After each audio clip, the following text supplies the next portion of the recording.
The sun had just risen when I discovered the gate secured with a padlock, my crops enclosed as if they were part of a zoo exhibit, and Emily, the HOA president, confidently pacing around on my land as if she were the owner. You might be curious about how I ended up in this situation and how that confident expression on Emily's face quickly changed to shock when she realized that I had purchased the property and held the only key to the gate she had just locked. The first time I noticed the fence, I wondered if it was some sort of joke.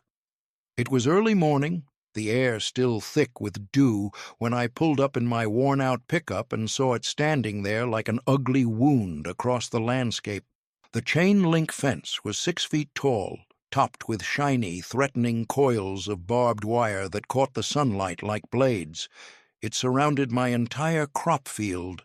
What had once been an open, lovingly cared-for patch of corn and tomatoes was now enclosed like a high-security prison. A bright orange sign flapped in the wind, warning of a community improvement project and forbidding trespassing. I remember standing there for what felt like a long time, one hand clutching the truck door, the other gripping my coffee thermos so tightly I feared it might break. My farm had been part of this land for 3 generations, long before developers had paved their neat cul-de-sacs and matched mailboxes in the nearby hills. I was a fixture here, like a stubborn old tree with roots deeply set in the earth, and for a while I thought that was enough to protect me. But Emily, oh no, Emily Mitchell, the newly appointed president of the Willowbrook HOA, had different plans. I marched directly to the fence line where a group of arrogant men wearing reflective vests were still fastening bolts and pouring concrete. "What is this supposed to be?" I demanded. One of them barely glanced up from his clipboard, mumbling something about HOA regulations and standards for beautification. When I questioned whose authority allowed them to erect a fence across my crops, they only gestured vaguely towards the fancy clubhouse perched at the top of the hill. Without hesitation, I stormed into the HOA office where Emily sat behind her massive desk, clicking away on her laptop as if she were launching missiles instead of sending emails. "It is for the benefit of the community," she said sweetly when I confronted her, her voice dripping with the kind of sugary insincerity only found in people about to carry out something truly cruel. "Your farmland, though historic, no longer aligns with Willowbrook's visual harmony. The board voted unanimously to put up a visual barrier." "A visual barrier?" As if the years of hard work and sweat my family poured into that land were some kind of contagion she needed to isolate. I argued, of course I argued. I explained that I was grandfathered in under the original zoning laws and that my land had been agricultural long before their HOA rules were even imagined by some overpriced lawyer. Emily just smiled even wider, a smile that only appears on the faces of those who believe they have already won. People who believe they have already won. "You may appeal the decision," she said cheerfully, sliding a thick bundle of documents across the desk. "Meanwhile, the fines for failure to comply will accumulate every day. Failure to comply with the rules for growing food on the property."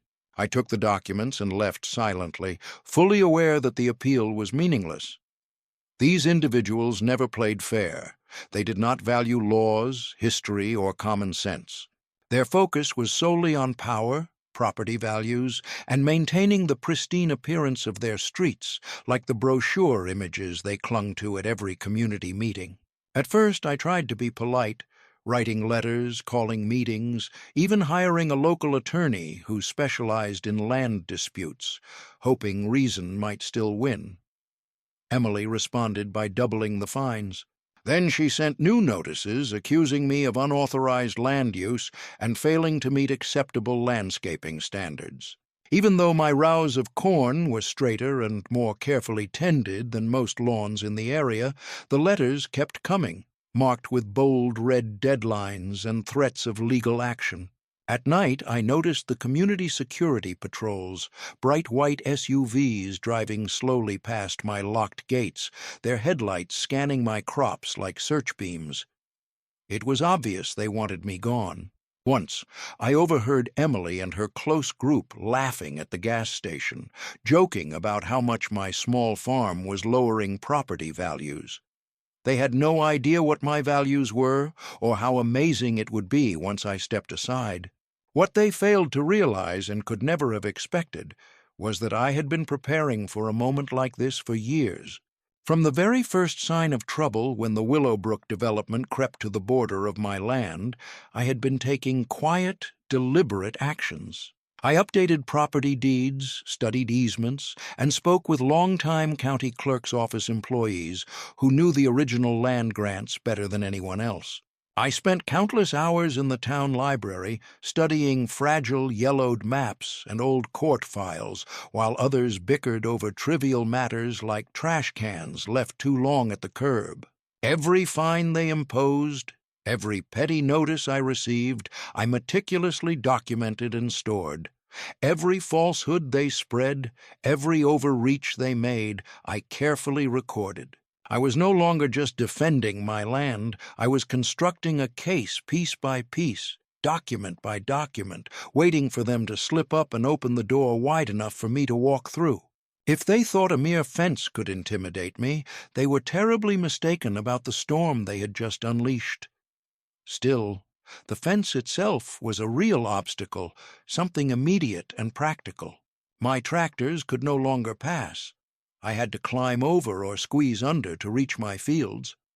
It was degrading to watch my family's hard work become nothing more than a locked display for the HOA elites to stare at as they rode by in their golf carts.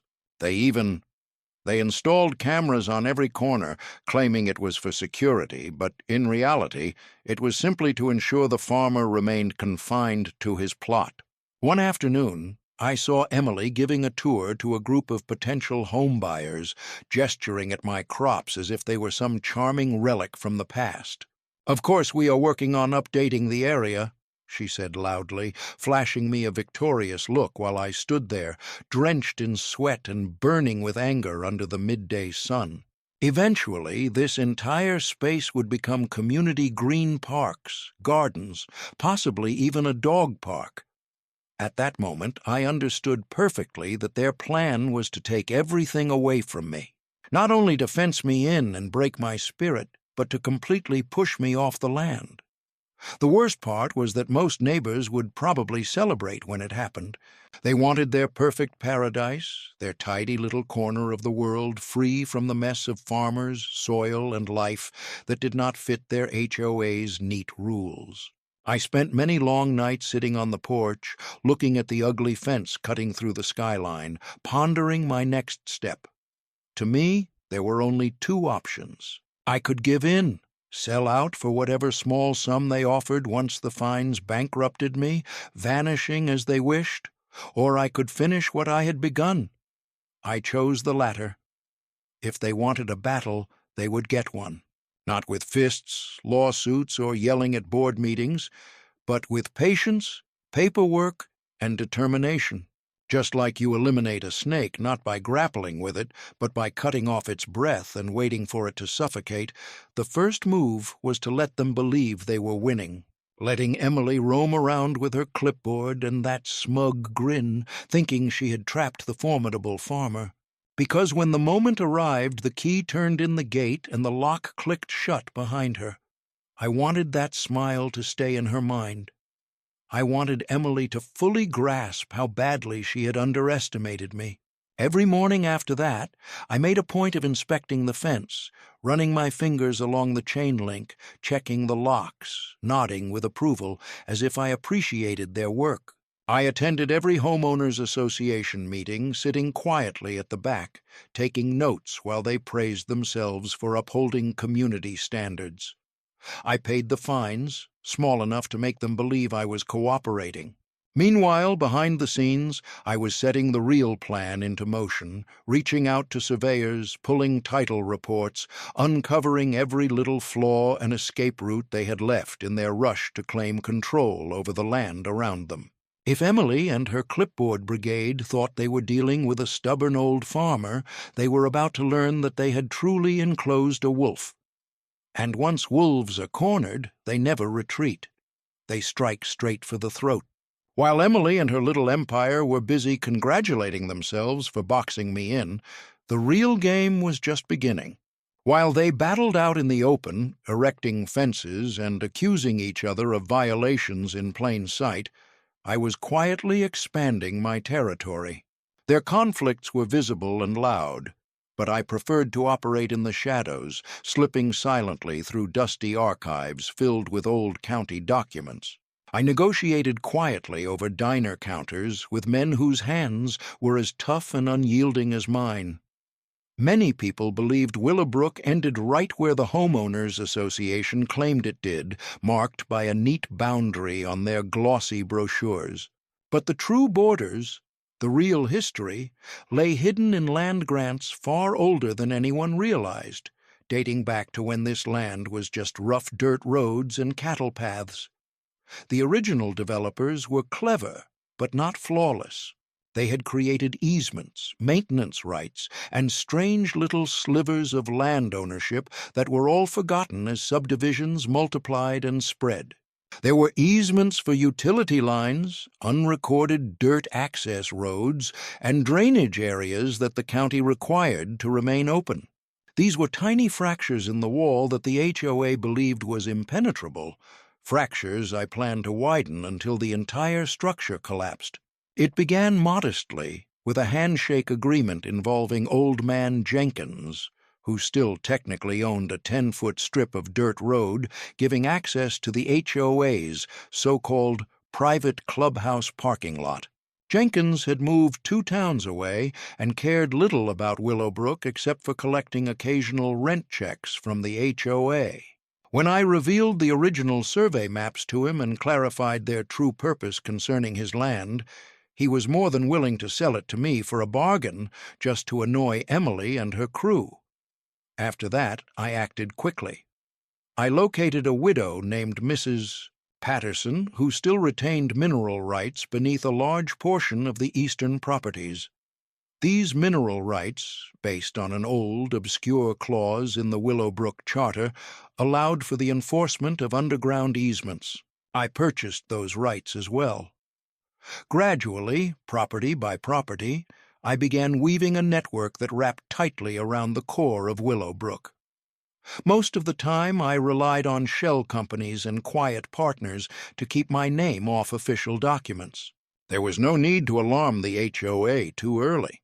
A cousin here, a fellow churchgoer there, a retired Army buddy who owed me a favor, all of them bought small, overlooked parcels that no one else bothered to monitor and transferred ownership to my holding trust at the right moment.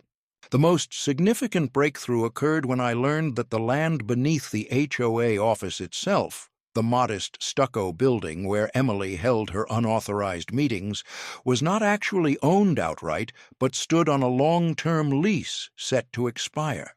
In less than a year, the original owner had died and the property had returned to his heir, a distant cousin with little patience for HOAs and a costly divorce looming. When I offered him cash with no questions attached, he nearly broke down in relief. I sealed the deal. The agreement was finalized in less than a fortnight. The documents were submitted quietly, causing hardly any stir. The Willowbrook HOA began conducting its meetings, issuing violation notices and sending warnings on land it did not legally possess. Land from which, in just a few months, I could remove them without any prior notice. Every signature I obtained was like a stake driven into Emily's fate. Every hidden clause I discovered became part of the chain that would encircle the entire corrupt system and pull it down to the mud where it belonged. I put in long hours, working nights and weekends, filing paperwork, and traveling to meet elderly farmers, widows, and absentee property owners. Ironically, Emily and her followers helped me more than they hindered me. Each time they imposed another fine, every smug letter threatening legal action, it disguised me. It made me seem frail and desperate, like a man losing his grip rather than the one constructing the gallows. They never anticipated what was coming. They were too focused on playing rulers of the cul-de-sac, busy measuring lawn heights and counting holiday lights, to realize the foundations of their neat little utopia were slowly shifting. Just as water always seeks the lowest ground, power finds the weak spots. The more they pressured, the more neighbors they drove away. People who once nodded in agreement with Emily's speeches about community rules began muttering over backyard fences and late-night drinks. I listened carefully and took detailed notes. When the moment came, I started making discreet proposals. A small easement here, a maintenance right there. It was never about the major pieces. The focus was on the minor details. The way you bring down a fortress is not by crashing through the main gate. Instead, you dig tunnels underneath until the walls collapse inward. By the time spring arrived, I owned or controlled more than 60% of the land Willowbrook relied on for essential access, such as roads, drainage, upkeep, easements, even the narrow strip connecting their upscale community pool to the main water supply.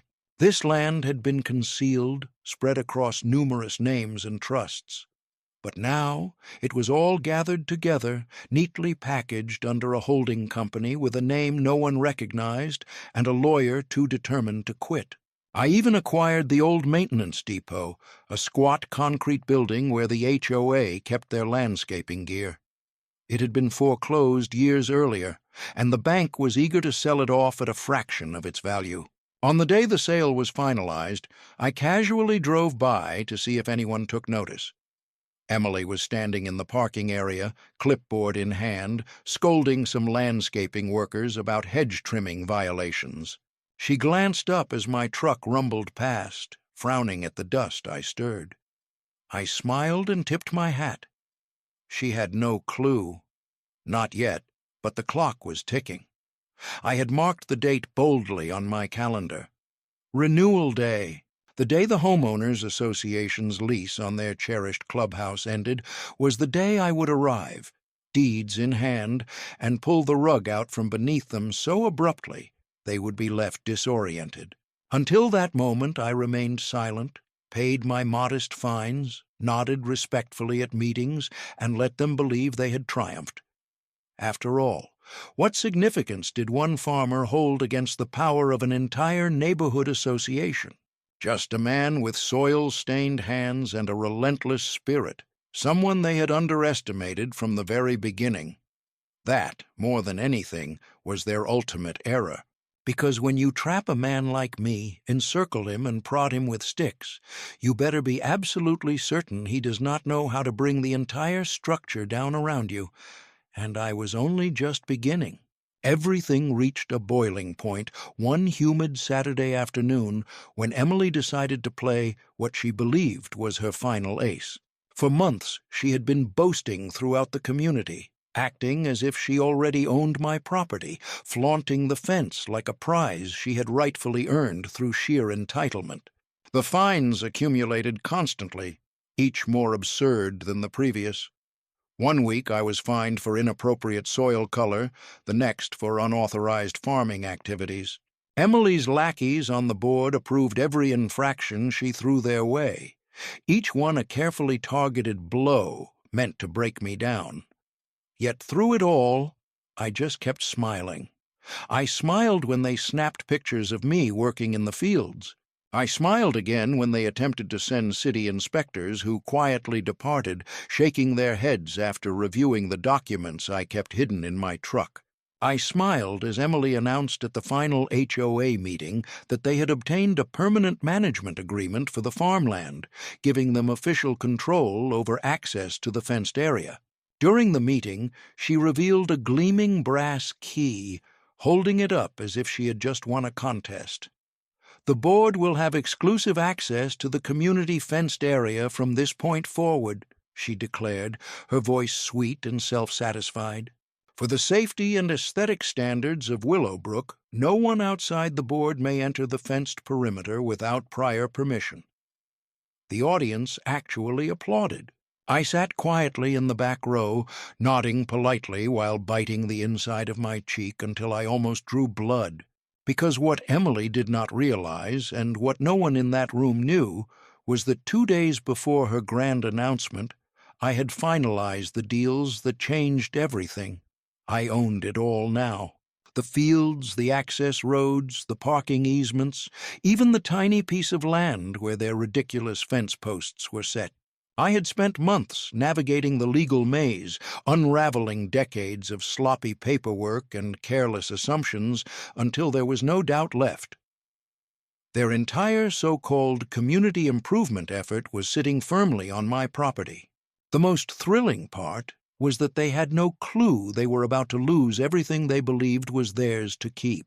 The real excitement began the following weekend when Emily decided to organize a photo session. She named it a community beautification celebration, distributed flyers to every mailbox, arranged a bouncy castle for the children, and hired a local newspaper photographer to capture her victory over the unattractive farm. I caught wind of it through the same gossip network that had fed me rumors for years. This time, however, I fueled the chatter myself. Let her make a big deal out of it. Let her invite the entire neighborhood. More witnesses would only add to the drama. That morning, the entire town of Willowbrook seemed alive with anticipation. Golf carts decorated with balloons rolled through the streets. Children ran happily across immaculate lawns. Emily appeared dressed in a crisp white pantsuit and a large sun hat, embodying the image of a queen surveying her newly won domain. She wore a brass key on a sparkling gold chain around her neck, stopping frequently to proudly display it to anyone who showed interest. By 11 in the morning, the crowd began to assemble at the gate. Emily led the way, followed by a cluster of homeowners association board members and devoted supporters trailing behind like ducklings. She delivered a brief speech about community spirit, persistence, and how they had successfully reclaimed the farmland for the benefit of all. Cameras flashed and smartphones recorded every moment. This was exactly the scene she had envisioned in her dreams. Then she moved forward, holding the key with flair, and slid it into the lock on the gate. It would not turn. Emily frowned, shaking the key more forcefully. Still no luck. Whispered conversations spread among the crowd. She tried once more, her face reddening as she twisted and pulled. Nothing happened. At last, she turned to one of the maintenance men, muttering under her breath. He fumbled with a large ring of keys, trying 2 others. The gate would not move. That was when I stepped out from the crowd. I wore my worn-out boots and work jeans, covered with dust and stains, just like always when I was actually working rather than posing for photos. In my hand, I held a thick stack of folded papers, making a noticeable thud as I approached the gate. "Having trouble, Emily?" I asked, loud enough for everyone to hear. She spun around with a forced smile frozen on her lips. "There seems to be an issue with the lock," she replied through clenched teeth. Emily's eyes narrowed sharply. "That gate belongs to the HOA," she snapped. "You are trespassing." I laughed, not a polite chuckle, but a deep belly laugh born from months of waiting for this exact moment. "Trespassing," I said, shaking my head. "Emily, dear, this land is mine. Always has been. The only recent change is that I now also own the easements, the clubhouse lot, and, of course, the land where this fence stands." I handed the documents to the maintenance man.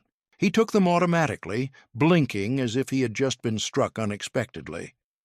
"These are official deeds, registered with the county records office. If you doubt me, feel free to verify with the registrar's office."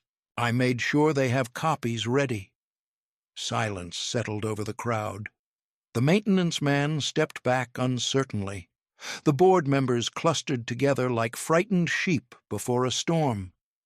Emily stood firm, though I could see her legs trembling.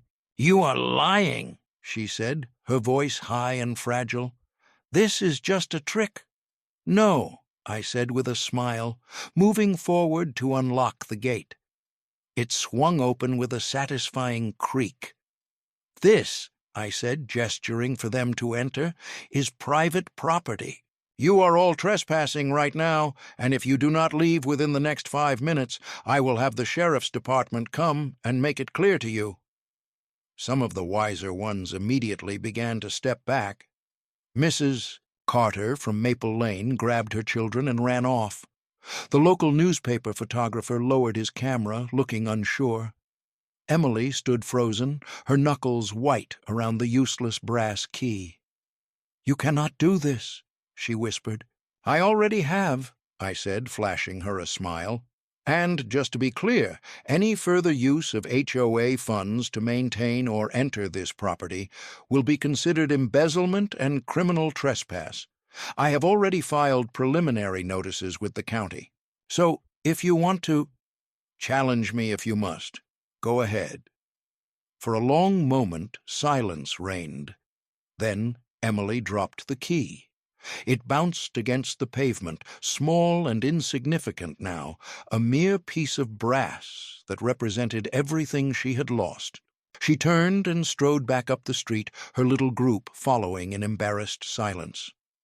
I observed them leave, leaning leisurely against the open gate, savoring every single moment.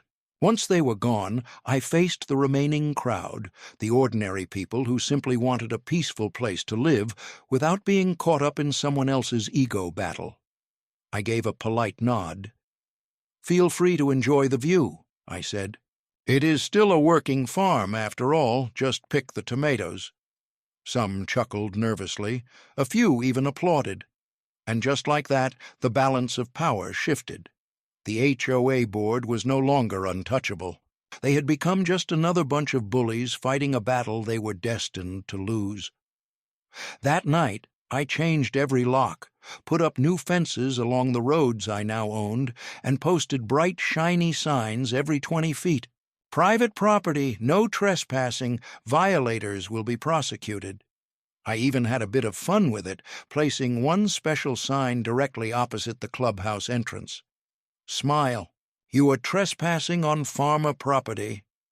Emily fought back, of course, lodging complaints and threatening legal action, but it was too late. The law was firmly on my side. The deeds were flawless. Every trivial attempt they made to undermine me they found themselves sinking deeper into the predicament they had gleefully set in motion months earlier. And me? I kept working the land, kept my spirits high, and kept shining the large brass key that truly counted. The key that unlocked every gate, every door, every path they had once attempted to block. They believed they had trapped me, but in reality I had locked them out. Now the property belonged to me, once more open and clear, exactly as it should have been. The weeks following the Great Gate fiasco unfolded faster than I could have imagined, like a slow-burning flame finally reaching dry woods and spreading toward the horizon. The ripple created by Emily's embarrassment at the fence swept through Willowbrook like wildfire. People who once clung to their homeowners association rule books as if they were holy scriptures now crossed the street to avoid any chance of being seen speaking with her. The board meetings grew sparsely attended while gossip spread louder than ever. It soon became clear that the domino effect of consequences was beginning. First came the understanding that the HOA could no longer legally maintain many of their so-called community resources without crossing my property. The clubhouse parking lot, the pool's filtration building, even the small pocket park with its overpriced playground equipment, all accessed through roads and easements that I now controlled. And I was not feeling particularly generous. I sent certified letters to the HOA board laying out new terms for usage. They could keep using the facilities naturally, but at a cost. The price was incredibly generous. My attorney, a fierce woman named Claire, who had spent her whole career defending farmers against land seizures, ensured every contract was flawless. Maintenance vehicles, toll charges, landscaping teams, permit requests, community gatherings, rental agreements, every action meant another payment to my holding company. Within 2 months, The HOA Reserve Fund, once celebrated in quarterly newsletters as the epitome of financial responsibility, was completely depleted, just covering basic lawn care and dumpster fees for the clubhouse.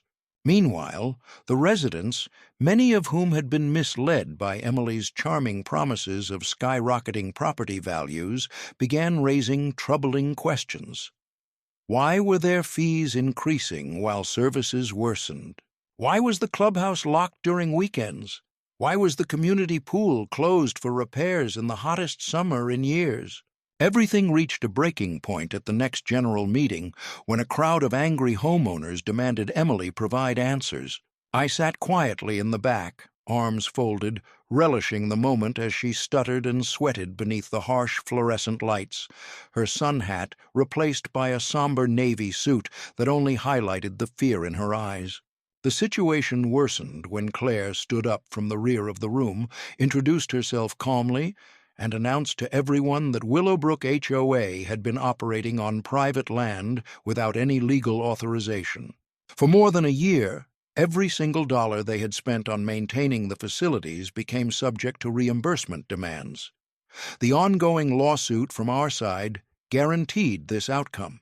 Emily tried to shift the blame, pointing fingers at the rest of the board, but they were no fools. People can sense when a situation is collapsing. They turned against her quicker than you could imagine. Within 7 days, Emily stepped down as president, citing health issues, and withdrew behind the iron gates of her mansion on the highest point of Maple Lane. However, even that refuge would not hold.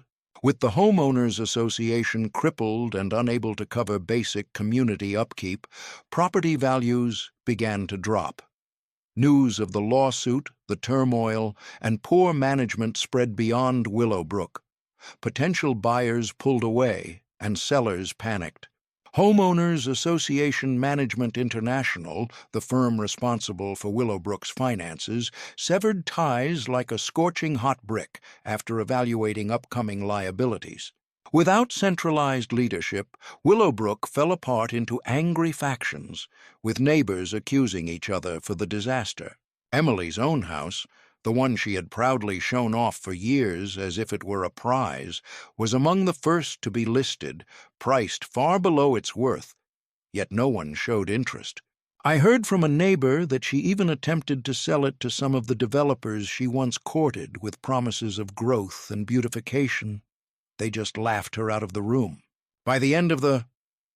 During the summer, facing foreclosure and rapidly increasing legal expenses, Emily was pushed into a quick sale.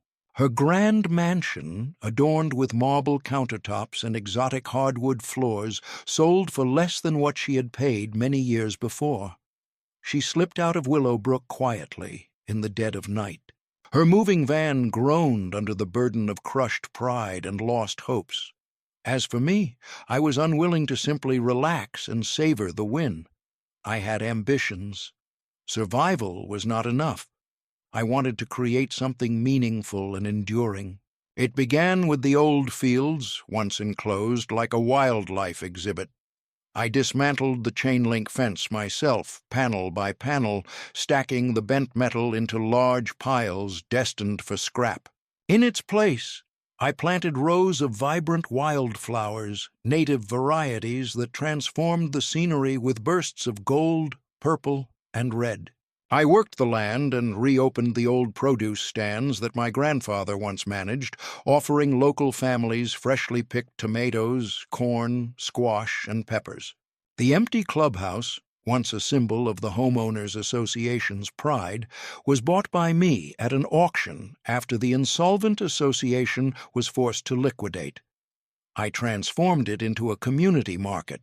Farmers from neighboring counties came with their produce. Craftspeople displayed their creations. Food trucks arrived every Saturday. It became the true center of Willowbrook, the place they had attempted to. The area that was once fenced off and destined for destruction now bursts with life, color, and bustling commerce. At the main entrance, where the old sign had proudly announced Willowbrook as a master-planned community, I erected a new monument. It soared 10 feet in height, crafted from iron and bronze, clearly visible from half a mile down the county road. The statue featured a rooster, bold and resolute, wings half open, gripping a large brass key in its beak. At its base, a polished plaque gleamed brightly, inscribed to Emily, who had lost everything over a fence. This monument quickly became a local icon. Visitors would stop to snap photos, amused by the irony and impressed by the artistry. Students from the high school art program painted murals on nearby walls, depicting scenes of farmland and open skies without fences or homeowners association notices. Tourists from nearby towns flocked to the farmers' market and departed with tales about the rooster and the man who had defied the system. For me, however, it was never about the statue, the market, or the triumph itself. It was about what the land always symbolized to me: freedom, hard work, and a community founded not on rules imposed by petty tyrants, but on handshakes, trust, and the simple kindness of neighbors caring for one another. Each morning I would walk the property at sunrise, my boots crunching over gravel paths, fields spread out golden and full of hope. Passing the statue, I would tip my hat to that towering iron rooster, a quiet homage to the hard-fought battle we had won. I once found myself caught in one of those battles. And sometimes, just sometimes, when the breeze blew perfectly and the early sunlight caught the brass key in just the right way, I could nearly catch Emily's voice drifting softly on the wind, filled with frustration, still fighting to unlock a door that had slammed shut on her forever. But by that point, the key was no longer in her grasp, nor in anyone else's except mine. And I intended to keep it that way as a symbol that sometimes the barriers we create to confine others become the very ones that trap ourselves. I rested against the porch railing, holding a cup of strong coffee, watching the sun rise over the fields and feeling the steady, deep heartbeat of the earth beneath my boots. This was my land, my rules. No barriers were necessary, just endless open space and a future as radiant and untamed as the rooster crowing atop its iron perch.